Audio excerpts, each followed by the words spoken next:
when I look at this offense, we have to keep in mind that not only are the Bucs without Tristan Wirfs, he is their best player, not just best player in offense. He is their best player. He's literally one of the best players in the entire league.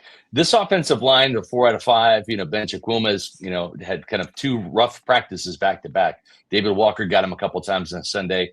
He didn't fare too well against the Jets today, apparently. He was not great today. No. Yeah, when you've got 4 out of the 5, that's a good offensive line. I mean, there's some talent there. When Tristan Wirfs comes back, that's an elite offensive line. That's a top 1, 2, or 3. Pick your favorite team, but they're up there. They're that elite of a unit, and he is the eraser on the blind side of Baker Mayfield. He is the guy that will lock down anybody on that side and keep Baker clean from the backside. He will demolish you in the run game. He's athletic enough to get out there on screens and make plays down the field.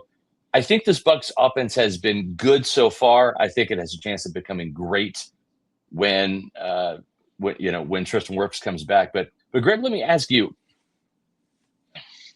the offense has underwhelmed a little bit given all of the continuity, in my opinion, and maybe we're just missing Tristan, but with all of the continuity, the offensive line's pretty much back except for him. All the wide receivers, I know Mike's not here, but they have a lot of talent. They've got 3 really capable backs. Is the Bucs defense just this good, this fast? Or, in other words, is the Bucs offense really good too? It's just this defense leveled up even faster than we hoped.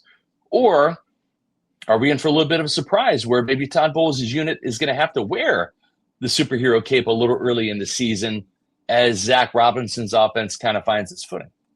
Yeah, if the defense is the stronger side of this team, that'll be a wild development, and that it hasn't been that case. And I think part of the reason we hear more about the defense is because that's what's new and that's what's different about this Bucs team right now. So my eyes always go to what are the new guys and how are they fitting in? And there's so much that's new in that front 7. I mean, it really should be 5 of 7 starters that'll be new there between the middle with Anzalone and with what will eventually be Josiah Trotter there. I know we still see Servacio Dennis working with the ones, but I think that's Trotter's job by the time we get to week 1.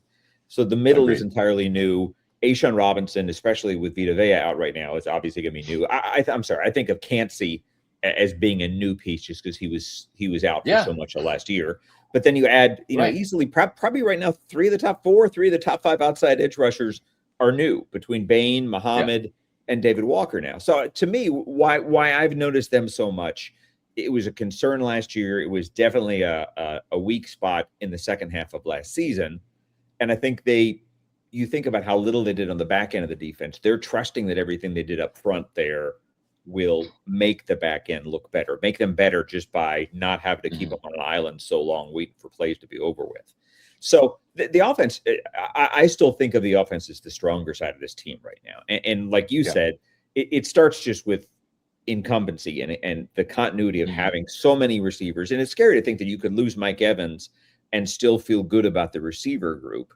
You could lose, again, they lose Rachaad White. I think most people probably feel better about Kenny Gainwell than they did who Rachaad White was at the end of last year. Right. And then tight end, it's not like they put a lot in their tight end, put a 5th round pick into a guard. Ted Hurst is probably the biggest newcomer of the receivers. Right. But I think that side, especially when you think about the expected upgrade of going from Josh Grizzard to Zach Robinson, having his experience, having his familiarity, it should be a better offense. And honestly, the best way the offense can be better is just being healthy. That's such a you don't really have control over it.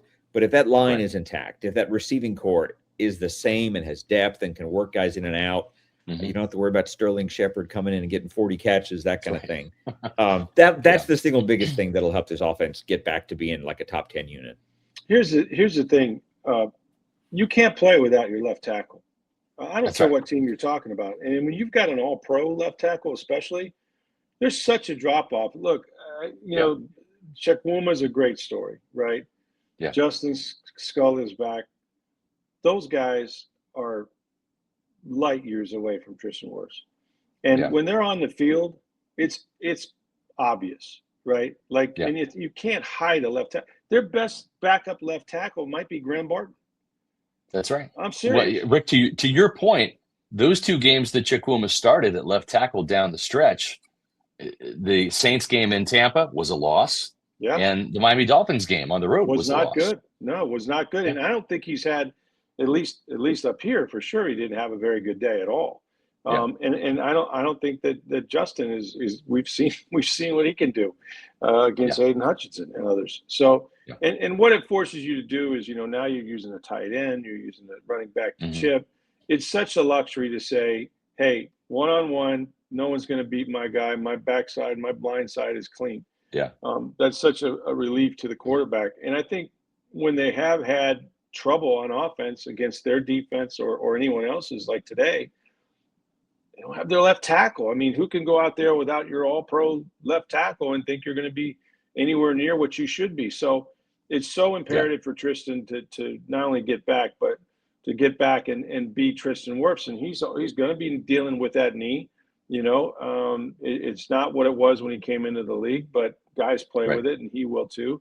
But I think that's something to watch, because there's no team that can really survive that, and I don't think the Bucs could either. I think though the offense would look so much like it did last year if Tristan Wirfs isn't playing, and that would be the one, for all the Chuck Wuma, we got Scott. Like, no, you're not going to win many games with those guys. I don't think.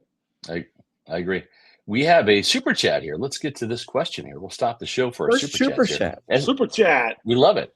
SRQ Salt with the $1.99 super chat. How long until Trotter passes Dennis on the depth chart, Greg? When I looked at the depth chart this morning, I found a lot of holes in this depth chart. I was not very fond of this depth chart. Yeah, Benjamin Morrison, who hasn't even played any type of team drill yet. He's done individual stuff here or there. He hasn't really truly had a full practice since the OTAs. And he was like the second string cornerback. I mean, Aiden Garnes is played way better than Benjamin Morrison because he's actually played and done things like broken up passes and picked off passes. You mentioned Pepe Williams today, Rick. I mean, pick six today. He's shown up and he's making a run at this roster as well. Yeah, absolutely. But for Servacio Dennis, this literally has to be just a placeholder right now on the depth chart, because I found a lot of holes in this depth chart, and that was one of them. I'm thinking, wait a minute, Josiah Trotter is coming on like a sledgehammer right now, and I can't believe that Servacio Dennis has any chance of being the week one starter. That first depth chart always yields to veterans, always keeps the rookies in their place. I would compare Servacio Dennis and Josiah Trotter. If you guys know the Braves used to do the thing in center field that was beat the freeze, and they put kind of Joe Fan gets about 100-foot head start. He's got to go from one side of the outfield to the other, and they got the freeze, and his track suit is just fast as can be, and just makes up a ridiculous amount of ground to where the poor Fan is lucky he didn't fall down trying to run. That's the way Trotter looks to be picking up steam here. I think they want to make sure they ease more onto his plate, make sure he's comfortable. But as a playmaker, as what they drafted him to be, you don't take a guy in the second round if you don't expect him to be a contributor and a starter from day one.